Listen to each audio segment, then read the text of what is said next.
joining us now. She is the central figure in the latest Anthony Weiner scandal. Her name is Sydney Leathers, and she joins us. Good morning, Sydney. Good morning. It's not your it's not your real name. Is it weird to be known as Sydney Leathers everywhere now?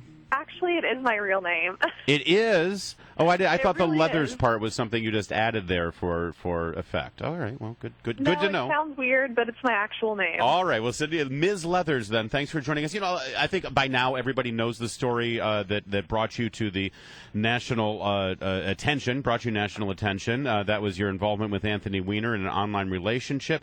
My understanding is that it began because you admired him for his politics. So my question to you is, he still has all of those same political views. He's still a gifted politician. He's still a vociferous defender of the same liberal ideologies that you agree with. So why wouldn't he be a good mayor? I mean, everything that you know about him, that's just in his personal life. Why should that keep him from being mayor of New York?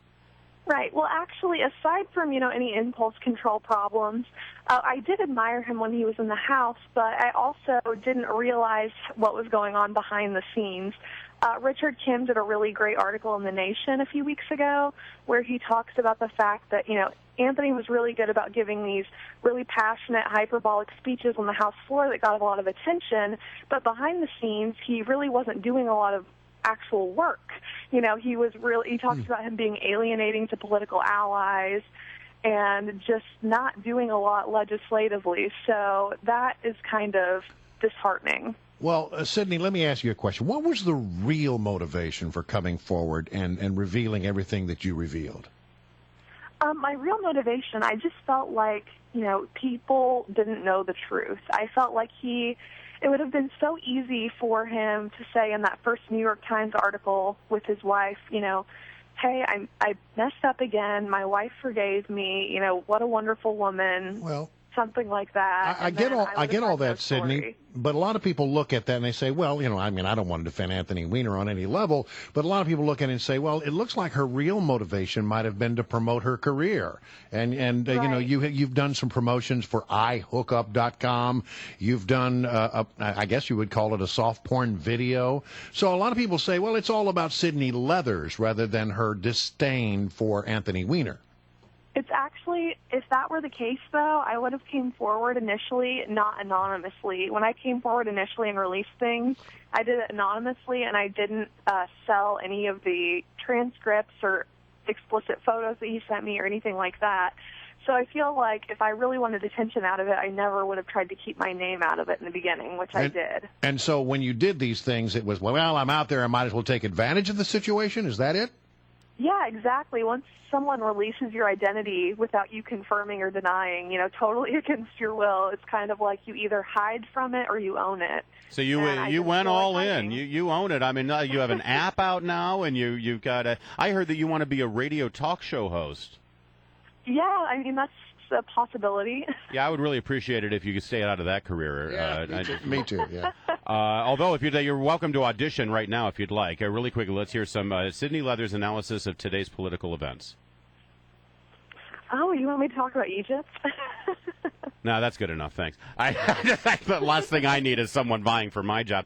Sydney Leathers is our guest. Of course, she was a central figure in the latest Anthony Weiner scandal. And I'd like to go back to some of the conversations you had with him right before he announced his candidacy. My understanding is that he offered you a job at Politico and a condo in Chicago. Did he ever offer you any cold, hard cash?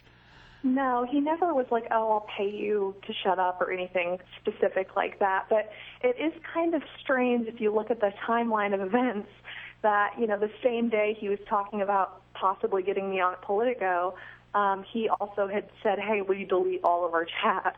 So that seemed like an interesting coincidence. Talk to me about this job at Politico. Yeah, what was that all about? Did he say what the job was and how he had influence over a newspaper to be able to offer you a gig?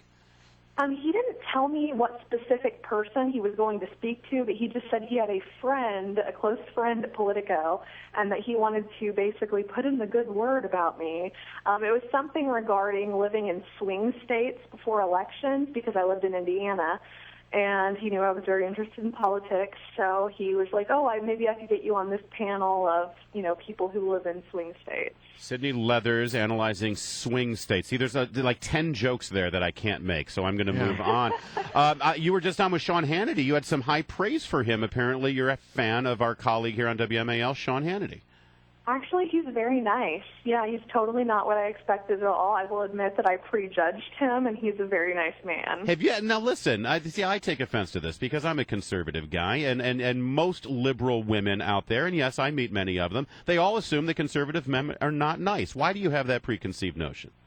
Well, part of it, I will say that Anthony had told me that Sean was the worst out of anyone he had ever worked with. He had really ranted and raved about how awful this man was, so I went into it with those expectations. Well, in the grand scheme of things, Sydney, are you glad you did what you did, or do you wish that you had just decided never to enter the fray and to leave the things that happened between you and Anthony Weiner between you and Anthony Weiner? Today I'll say that I'm glad that I did what I did. Tomorrow I might regret it. I mean, every day you might feel a little differently about it. But I think in the end, it's a good thing that I came forward. Well, I'm glad you did what you did because I think you stopped Anthony Weiner from being mayor. I mean, I think he was going to win that election. He really was. Speaking of that, do you think? I mean, again, you say that you want possibly a future in radio or maybe being a political analyst.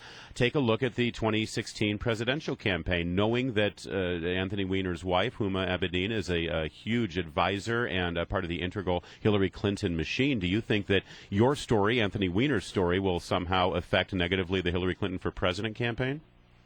I obviously I'm just speculating. I've only heard stories, but I have heard a lot of things regarding the Clintons not being happy about this scandal and, comparisons to Anthony and Huma's marriage to their marriage. And so, yeah, I mean, it's a strange situation to be in, definitely. Did you know that he was married while you were sexting back and forth? Yeah, I did know he was married. He always kind of made it seem like he had some type of arrangement with his wife, especially from the amount of time he would spend talking to me. It just seemed like there was no way a married man could possibly be carrying something like this on without the wife not knowing. But you didn't have any qualms about any of that? No, I definitely thought it was very strange. The whole situation was very strange from beginning to end. There was never a time where I thought, oh, this is normal. But you weren't an unwilling participant in this process, right? No, I wasn't. And I've always owned up to my part of it. Yeah, I just wonder how when you look at the fact that you knew he was a married man, you obviously knew about some of the things that had happened in the past, why you felt it was appropriate to go down that path. I don't necessarily think I thought it was appropriate. I think I just thought it was something weird that was happening in my life, and I was kind of seeing what happened. I know that sounds very silly and immature, but I was silly and immature. I was 22 at the time. So. Well, and correct me if I'm wrong, but I don't think you made a vow before God or before Huma Abedin that you would be faithful. And really, Anthony Weiner is the one who broke the vow here, not you. Exactly. And, everyone tries to act like, oh, you're ruining this man's marriage. And I always have to say, I own up to my part. I own up that he was married, and that's wrong. But I'm not the one that was married. I was 22 at the time. I made a mistake. I admit that it was a mistake. I'm at least admitting more than he is. All right, Sydney Leathers, thanks so much for joining us today. We got to leave it there. Sydney, stay out of radio, okay?